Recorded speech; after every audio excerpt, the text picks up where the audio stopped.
Hi guys! For today's video, tara samahan niyo ko. Ayan nga pala, ina-unbox ko na itong pina-order ng pinan ko. Ang pina-order nga pala niya ay ang DIY dishwashing liquid. Mas makakamura ka nga kasi kung magdi-DIY ka na lang kaysa bumili nakagawa na agad. At ayan na nga, binuksan ko na din. Akala ko nabudol ako bakit junior fruit juice kung na-receive ko. At ayan na nga pala yung laman niya. Binasa ko na nga din pala kung ano yung instruction na gagawin ko. Napakadali lamang pala nitong gawin guys, kaya i-try nyo na din, mas makakamura na nga pala kayo.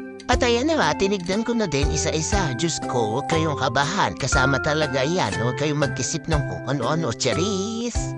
At ayan nga pala yung mga iba pang ingredients guys, meron dyan pampalapot, pampabula, at yung flavor na kalamansi. Basahin nyo na lang guys isa-isa dahil may naka-indicate naman dyan bawat bote. Ayun nga pala lahat ng ingredient. Una nga pala step na gagawin ay maglagay ng 5 liters ng tubig dito sa malinis na timba. At dapat nga pala ay mineral water or filtered water yung ating gagamitin na tubig para maganda yung kalalabasan na ating DIY dishwashing liquid. Tumulong na nga din pala dyan yung mga anak ko dahil mas excited pa yan kesa sa akin. Binuhos ko na nga din pala dyan yung parang jelly. Nakalimutan ko nga kung ano pangalan yan. Basta basahin nyo na lang guys. Madali lang naman yung pagsunod-sundurin. Kahit kinder, kayang gawin yan, charis. Binuhos ko na nga din pala dyan yung isa pang ingredients natin. Tapos nun ay hahalu-haluin lang natin para ma-make sure natin na tunaw na tunak. At yan na nga hinalo-halo ko na para masigurado natin na tunaw na yung nilagay natin kanina. Isi-set aside muna nga pala natin itong mixture na ginawa natin at tatakpan natin. Katapos nun ay maghihintay tayo ng 15 to 20 minutes.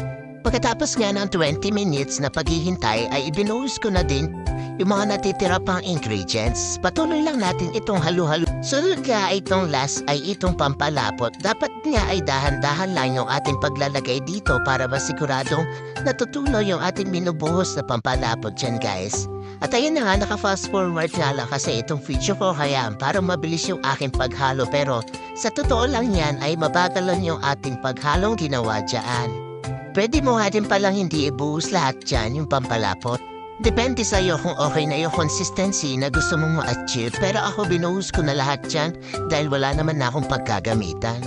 At ayun na nga, feeling ko ay okay na itong mixture natin. Takpan lang natin ito at maghintay ng 24 hours. After 24 hours nga pala ay dun pala siya pwedeng gamitin. At ayun na nga kinabukasan, tinignan ko at okay na nga pala itong dishwashing liquid na ginawa natin. Kaya inilipat ko na sa mga lagayan. At ayun na nga guys, napakadali lang gawin at mas makakatipid tayo dito kung tayo na lang yung magtitipla or maggagawa ng ating dishwashing liquid.